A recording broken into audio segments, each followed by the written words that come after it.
Hello friends, मैं आरती यादव आपके अपने यूट्यूब चैनल पर आप सभी लोगों का हार्दिक स्वागत करती हूँ। आप सभी लोगों को हमारा नमस्कार। तो आज यहाँ पर हम बात करने वाले हैं सेल बायोलॉजी का एक इम्पोर्टेंट टॉपिक है एंडोप्लाज्मिक रेटिकुलम ईआर, जिसे हिंदी में कहा जाता है अंतःप्रद्रव्यीय जालिका।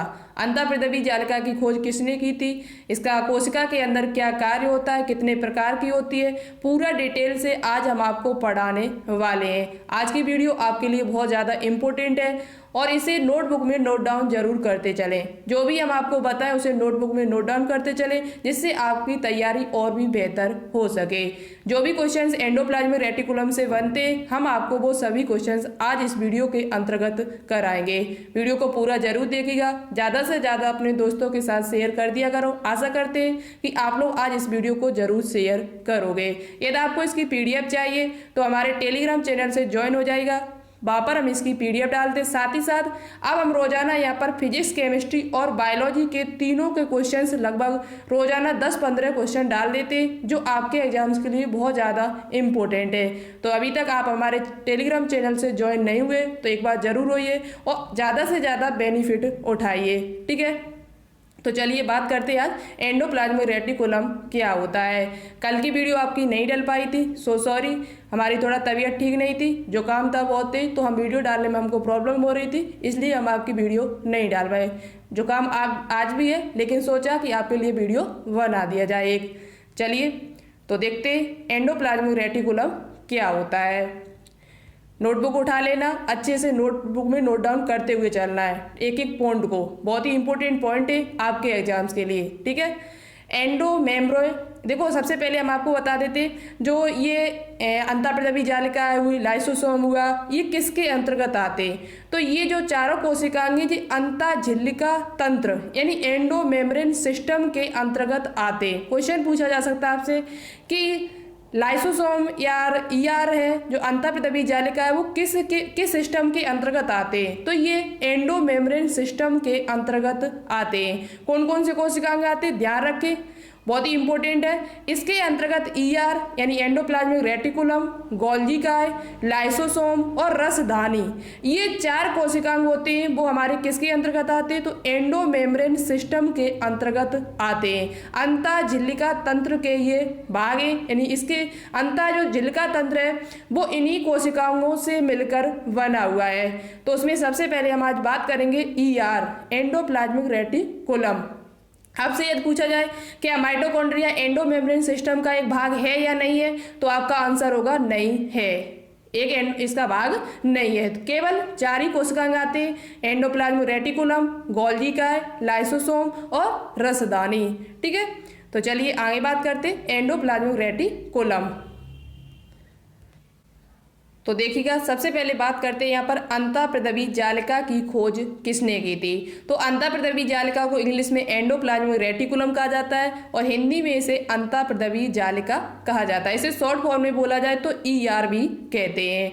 इसकी जो खोज की थी वो पोर्टर नाम के वैज्ञानिक ने 1945 ईस्वी में की थी। किसने की थी, यदि पूछा जाए कि ईआर का नाम किसने दिया, वह खोज किसने की, तो आप दोनों ही बताओगे पोर्टर नाम के वैज्ञानिक ने ही खोज की थी और इन्होंने ही इसका नाम दिया था।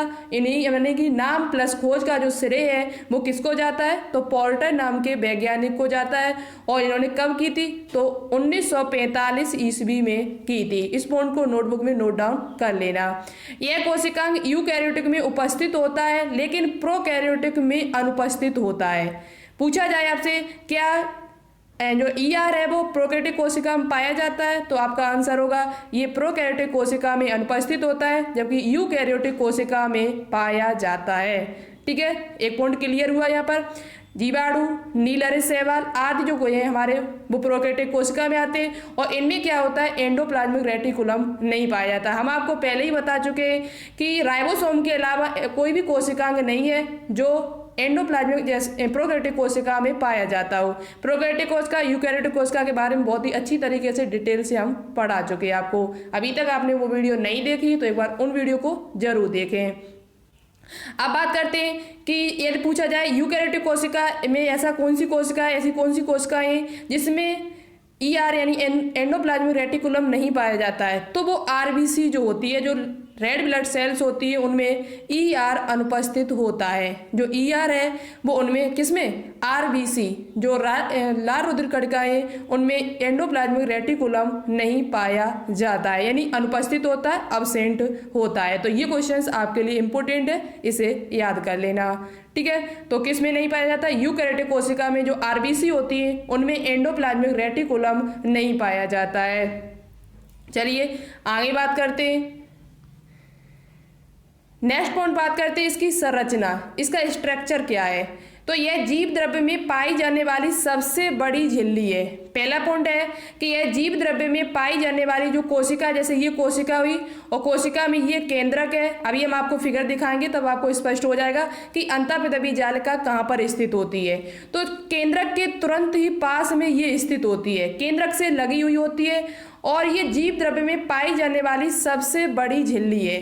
जो अंतःपृथ्वी जालिका है वो सबसे बड़ी झिल्ली है। एक तो यह केंद्रक कला से जीव द्रव्य कला के बीच में फैली होती है। केंद्रक कला, जैसे ये केंद्रक है, केंद्रक के ये ऊपर जो कवर चढ़ा हुआ है केंद्रक कला हुआ, और उसके जीव द्रव्य के ऊपर जो चढ़ा हुआ है वो जीव द्रव्य कला हुआ, जिसे हम कोशिका कला कह सकते हैं। तो ये कोशिका कला और केंद्रक कला के बीचों बीच फैली होती है, केंद्रक कला से लेकर और जीव द्रव्य कला के बीच में फैली हुई होती है। तो ये दोनों पॉइंट इंपोर्टेंट है, याद कर लेना। यह जीव द्रव्य में पाई जाने वाली सबसे बड़ी झिल्ली है और यह इसकी स्थिति पूछी जाए कहाँ पर स्थित है, तो केंद्रक कला से लेकर जीव द्रव्य कला के बीच में फैली होती है। ठीक है, चलिए नेक्स्ट पॉइंट बात करते हैं। अब देखो हम आपको फिगर दिखाते हैं, फिगर में क्या क्या है, फिगर एक बार जरूर देखें, उसके बाद हम आपको इससे संबंधित जो भी इंपॉर्टेंट पॉइंट है, इसके कार्य क्या है, ये कितने प्रकार की होती है, अभी हम आपको समझाते हैं। तो देखो ये रहा इसका केंद्रक, ये इसका क्या रहा, केंद्रक, और केंद्रक के तुरंत पास में आपको ये संरचना दिखाई दे रही है, यही हमारी होती है एंडोप्लाज्मिक रेटिकुलम। ये क्या होती है, एंडोप्लाज्मिक रेटिकुलम। ये दो प्रकार की होती है, कितने प्रकार की होती है, दो प्रकार की। एक होती है RER, एक होता है RER, दूसरा होता है SER। अब क्या मतलब हुआ इनका, तो RER का मतलब होता है रफ एंडोप्लाज्मिक रेटिकुलम और SER का मतलब होता है स्मूथ एंडोप्लाज्मिक रेटिकुलम। अभी हम आपको दिखा रहे हैं। ठीक है, तो ये स्मूथ एंडोप्लाज्मिक रेटिकुलम है और ये इसका रफ एंडोप्लाज्मिक रेटिकुलम है। क्या होता है अभी हम आपको डिटेल से बताएंगे। इसके एंडोप्लाज्मिक रेटिकुलम के बीच में आपको जो खाली स्थान दिखाई दे रहा होगा, इस स्थान को कहा जाता है लुईवेन कहा जाता है। जो एंडोप्लाज्मिक रेटिकुलम है उसमें जो खाली स्थान आपको बीच में ये दिखाई दे रहा है, इसको ल्यूमेन कहा जाता है। कौन सा स्थान कहा जाता है, ल्यूमेन स्थान कहा जाता है। इंपॉर्टेंट पॉइंट है, याद करना।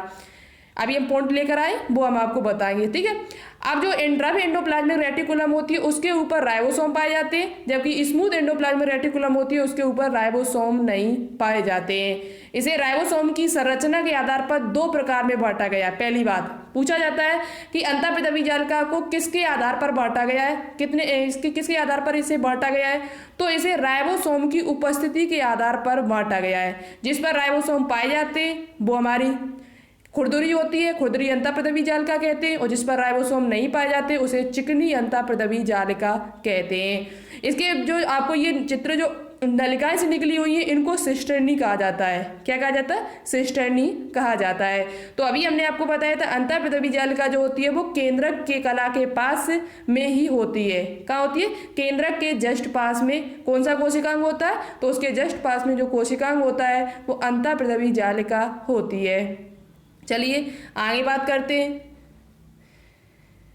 अब बात करते हैं कि ER नलिका के अंदर जो स्थान होता है, अभी हमने आपको बताया था ER नलिका के अंदर के स्थान को ल्यूमिनल स्थान कहते हैं। क्या कहते हैं, ल्यूमिनल स्थान कहा जाता है, ल्यूमिनल स्पेस कहा जाता है। अब बात करते हैं कि ये कितने प्रकार की होती है। तो अभी हमने आपको बताया था कि राइबोसोम की संरचना के आधार पर ये दो प्रकार की होती है।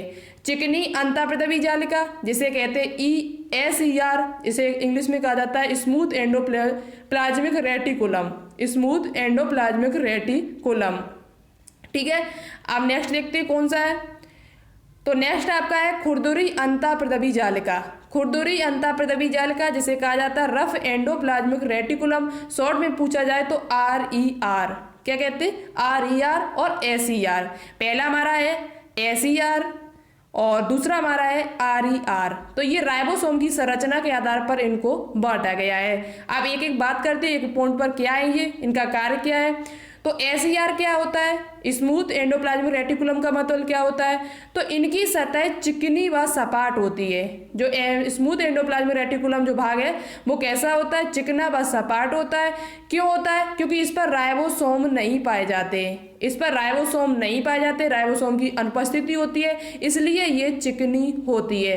क्वेश्चन पूछा जा सकता है कि SER क्यों चिकनी होती है, तो राइबोसोम की अनुपस्थिति के कारण यह चिकनी होती है। अतः यहाँ पर प्रोटीन का संश्लेषण भी नहीं होता है। SER जो होती है वहां पर प्रोटीन का संश्लेषण नहीं होता है। क्यों नहीं होता है, तो वहां पर राइबोसोम नहीं पाए जाते, और राइबोसोम का काम क्या है, प्रोटीन का संश्लेषण करना। अभी हम आपको जब राइबोसोम के बारे में बताएंगे तो बहुत ही अच्छी तरीके से वो समझा देंगे। राइबोसोम इस पर नहीं पाए जाते, इसलिए यहाँ पर प्रोटीन का संश्लेषण नहीं होता है। वैसे भी आपको पता होगा जो कोशिका के अंदर प्रोटीन की फैक्ट्री किसे कहा जाता है, तो कोशिका के अंदर जो प्रोटीन की फैक्ट्री जिसे कहा जाता है वो राइबोसोम है। क्या है, राइबोसोम, क्योंकि ये प्रोटीन का संश्लेषण करने का काम करता है एक कोशिका के अंदर। चलिए, तो ये कैसा होता है, चिकना होता है, सपाट होता है, और इस पर राइबोसोम भी नहीं पाए जाते हैं। तो ये SER की सबसे इंपॉर्टेंट विशेषता है। SER की सबसे इंपॉर्टेंट विशेषता देखी जाए तो क्या है, राइबोसोम नहीं पाए जाते। आगे बात करते हैं, इस प्रकार की ER लिपिड संश्लेषण करने वाली कोशिकाओं में पाए जाते हैं। ये जो SER होता है वो कहाँ पर पाया जाता है, जहाँ पर लिपिड का संश्लेषण होता होगा, जहाँ पर लिपिड का संश्लेषण होता है वहाँ पर ये कोशिकाएं पाई जाती हैं, जैसे यकृत कोशिकाएं, रेखित पेशी कोशिकाएं और वसा कोशिकाएं। वसा कोशिकाएं, यकृत में जो कोशिकाएं होती हैं वहाँ पर होता है ये, यानी कि SER, और जहाँ पर जो रेखित कोशिकाएं होती हैं वहाँ पर ये पाया जाता है। ठीक है, तो थोड़ा हम आपको जूम करके दिखा देते हैं जिससे आपको दिखाई दे जाए। ठीक है, तो ये आपसे उदाहरण पूछा जा सकता है कि SER के उदाहरण बताइए। तो SER के जो उदाहरण हैं वो क्या क्या है, यकृत कोशिकाएं, पेशी कोशिकाएं, रेखित पेशी कोशिकाएं और वसा कोशिकाओं में पाई जाती है। इस प्रकार की जो ER होती है जो किस किस में पाई जाती है वो हमने आपको बता दिया है। अब बात करते हैं RER क्या होता है, RER कहाँ पाई जाती है, ये क्वेश्चन बहुत ज़्यादा इंपॉर्टेंट है। इनकी सतह राइबोसोम की उपस्थिति के कारण खुरदुरी होती है, तभी इनको क्या कहा जाता है, खुरदुरी अंतःप्रद्रवीय जालिका कहा जाता है। देखो, प्लाज्मिक का मतलब क्या होता है, एंडोप्लाज्मिक रेटिकुलम, रेटिकुलम का जो मतवल होता है वो जालिका होता है। जालनुमा एक संरचना फैली होती है किसके अंदर, कोशिका के अंदर। तो इसमें क्या होता है, इनकी सतह राइबोसोम की उपस्थिति के कारण खुरदुरी होती है, क्योंकि इस पर राइबोसोम पाए जाते हैं। क्या पाए जाते हैं, राइबोसोम। और यहाँ पर प्रोटीन का भी संश्लेषण होता है। जब राइबोसोम होंगे तो प्रोटीन का संश्लेषण अपने आप होगा। चलिए आगे बात करते हैं। आगे पॉइंट लिखा हुआ है, इस प्रकार की अंतःप्रद्रवीय जालिका उन कोशिकाओं में बहुत मिलती है जिनमें प्रोटीन संश्लेषण होता है। जहाँ पर प्रोटीन का संश्लेषण होता है, जहाँ पर प्रोटीन का सिंथेसिस होता है, वहाँ पर इस प्रकार की कोशिकाएं बहुत ज़्यादा पाई जाती हैं। कौन सी कोशिकाएं, जहाँ पर प्रोटीन का संश्लेषण होता है ज़्यादा। जैसे अब बात करते हैं तो अग्नाशयी कोशिकाएं, अग्नाशय में जो पाई जाने वाली कोशिकाएं होती हैं वहाँ पर प्रोटीन का संश्लेषण होता है, तो वहाँ पर क्या पाया जाता है, हमारा RER बहुत ज़्यादा पाए जाते हैं। क्या पाए जाते हैं, RER। और प्लाज्मा कोशिकाएं, इस प्रकार की कोशिकाएं कहाँ ज़्यादा पाई जाती है, जहाँ पर प्रोटीन का संश्लेषण होता है। अग्नाशय कोशिकाओं में यह जालिका इंसुलिन उत्पादन करती है। अग्नाशय कोशिकाओं में देखा जाए तो ये जो RER होती है वो क्या करती है, इंसुलिन का, जो इंसुलिन नाम का हार्मोन होता है जिसकी कमी से डायबिटीज मेलाइटिस नाम का जिसे मधुमेह रोग उत्पन्न होता है, उसे उत्पादन करने में ये सहायक होती है। ठीक है, तो आपसे पूछा जा सकता है कि अग्नाशय में पाया जाने वाला जो हार्मोन होता है इंसुलिन नाम का, वो उसका निर्माण कौन करता है, तो RER उसमें सहायक है, यानी एंडोप्लाज्मिक रेटिकुलम सहायक है। चलिए आगे बात करते हैं। अब बात करते हैं ER का रासायनिक संगठन क्या है। ER का रासायनिक संगठन, यानी ER है जो एंडोप्लाज्मिक रेटिकुलम है, उसमें क्या क्या पाया जाता है, तो उसमें प्रोटीन पाई जाती है, लिपिड्स होता है। लिपिड्स जो इसमें होता है वो 30 से लेकर 50% होता है। 30 से लेकर 50% इसमें लिपिड पाया जाता है, प्रोटीन भी होती है। और इसमें बात की जाए कि कौन सा लिपिड होता है, तो फॉस्फोलिपिड होता है। कौन सा लिपिड होता है, फॉस्फोलिपिड होता है, जिसमें लेसिथिन और सिफेलिन नाम का फॉस्फोलिपिड पाया जाता है। पूछा जाए कि ईआर में कौन सा लिपिड पाया जाता है, तो लेसिथिन और सिफेलिन नाम का लिपिड पाया जाता है। इंपॉर्टेंट है, याद कर लेना, ठीक है। सिफेलिन और लेसिथिन नाम का इसमें फॉस्फोलिपिड पाया जाता है, किसमें, ईआर में, एंडोप्लाज्मिक रेटिकुलम में। चलिए आगे बात करते हो। याद रखें एंडोप्लाज्मिक रेटिकुलम में लिपिड की मात्रा सबसे ज़्यादा होती है, लिपिड ही सबसे ज़्यादा उसमें पाया जाता है, इस बात को आप ध्यान रखें। अब बात करते हैं ईआर के कार्य क्या है। वेरी वेरी इंपॉर्टेंट है ये आपके एग्जाम्स के लिए, और इसके कार्य हमेशा एग्जाम में पूछे ही जाते हैं। आरईआर प्रोटीन संश्लेषण में सहायक होता है। पहला कार्य जो ईआर है एंडोप्लाज्मिक रेटिकुलम है, वो क्या करता है, प्रोटीन संश्लेषण में सहायक होता है। उसमें से भी कौन सा प्रकार, आरईआर, अभी हमने आपको बताया था। ग्लाइकोजिनोलाइसिस क्रिया के द्वारा ये ग्लाइकोजन को ग्लूकोज में बदलता है। जो आरईआर होता है वो क्या करता है, आरईआर जो होता है वो ग्लाइकोजिनोलाइसिस एक क्रिया होती है, उसके द्वारा ये क्या करता है, ग्लाइकोजन को ग्लूकोज में बदलने में सहायक है। कौन, ईआर। आपने ये क्रिया सुनी होगी, जब ग्लूकोज हमको चाहिए होता है, तो ग्लाइकोजन जो संचित यकृत में होता है, आपको पता होगा जो भोजन हमारा किसके रूप में संचित होता है, ग्लाइकोजन के रूप में। और कहाँ पर होता है, यकृत में। हमारा जो भोजन होता है वो यकृत में ग्लाइकोजन के रूप में संचित होता है, और वो ग्लाइकोजन क्या होता है, वो ग्लूकोज में जब टूटता है तो उस क्रिया को कहा जाता है ग्लाइकोजिनोलाइसिस। ग्लाइकोजिनोलाइसिस का मतलब क्या होता है, तोड़ना। तो ग्लाइकोजन जब ग्लूकोज में टूटता है तो उसमें ईआर भी सहायक होता है, ईआर भी उसमें सहायक है, ठीक है। तो ये क्रिया इंपॉर्टेंट है, याद कर लेना। यह कोशिका झिल्ली के निर्माण के लिए प्रोटीन संश्लेषण में मदद करती है। कोशिका झिल्ली के निर्माण में क्या करती है, प्रोटीन संश्लेषण का निर्माण करती है। कौन, ईआर। कोशिका विभाजन में केंद्रक आवरण बनाने में मदद करती है। कोशिका विभाजन के टाइम ये क्या करती है, जो केंद्रक आवरण होता है, जो केंद्रक झिल्ली होती है, केंद्रक कला जो होती है, उसके आवरण को बनाने में ये मदद करती है। तो पॉइंट सभी इंपॉर्टेंट है, अच्छे से 1-2 बार इनको रिवाइज करना है। ये आपको बता दिया, प्रोटीन का संश्लेषण करती है, कोशिका झिल्ली के निर्माण में सहायक है, और प्लस कोशिका विभाजन में केंद्रक के आवरण को बनाने में भी मदद करती है। कौन, ईआर। नेक्स्ट पॉइंट इंपॉर्टेंट है, लिवर सेल्स। थोड़ा आपको आज कम दिखाई दे रहा होगा शायद हमारे हिसाब से, ठीक है, तो थोड़ा मेंटेन करना। लिवर सेल्स के एसीआर द्वारा ड्रग्स पीते हो आप लोग, मेडिसिन खाते हो, टॉक्सिक पदार्थ खाते हो, जहरीले हानिकारक प्रभाव को समाप्त किया जाता है, इसे डिटॉक्सिफाई कहते हैं। ईआर क्या करती है, एंडोप्लाज्मिक रेटिकुलम जो होती है वो लिवर सेल्स में, जो यकृत कोशिकाएं में जो एसीआर पाई जाती है, कौन सी, लिवर कोशिकाओं में जो एसीआर होती है, जो स्मूथ एंडोप्लाज्मिक रेटिकुलम होती है, वो क्या करती है, हमारे जो भी हम हानिकारक पदार्थ खाते हैं उनके प्रभाव को ये समाप्त कर देती है। यदि आपने देखा होगा कि जो लोग शराब या ये लोग पीते हैं उनको बहुत कम नशा आता है, क्यों, क्योंकि वो क्या करता है, एसीआर जो होता है वो इसे निराविष करता रहता है, इसको विष को बाहर निकालता रहता है। तो इसलिए ये हानिकारक प्रभाव जो इनका होता है, ड्रग्स का, मेडिसिन का, टॉक्सिक पदार्थों का, उनके प्रभाव को ये क्या कर देती है, समाप्त कर देती है। कौन सी, एसईआर। कौन सी है ये, एसईआर। पूछा जा सकता है एसईआर है या आरईआर है, तो आप बता सकते हो एसईआर, जो लिवर सेल्स में होता है, ठीक है। लिवर सेल्स में पाई जाने वाली जो एसईआर होती है वो क्या करती है, ड्रग्स, मेडिसिन और टॉक्सिक पदार्थों के हानिकारक प्रभाव को समाप्त किया जाता है, इनको डिटॉक्सिफाई कर देती है, ठीक है। मसल सेल में एसीआर को सार्कोप्लाज्म रेटिकुलम कहा जाता है। मसल सेल जो होती हैं, जो पेशी कोशिकाएं होती हैं, उसमें एसीआर का एक नाम दिया गया है जिसे हम सार्कोप्लाज्म रेटिकुलम कहते हैं। क्या कहते हैं, सार्कोप्लाज्म रेटिकुलम उसे कहा जाता है। ओके, तो आपको ये समझ में आ गए होंगे पॉइंट अच्छी तरीका से। एक पॉइंट और इम्पोर्टेंट है, आरईआर के आउटर सरफेस पर, आरईआर जो होती है उसके आउटर सरफेस पर राइबोसोम का एक विशेष प्रकार के ग्लाइकोप्रोटीन्स एवं राइबोफोरिन फर्स्ट और सेकंड की सहायता से चिपके होते हैं।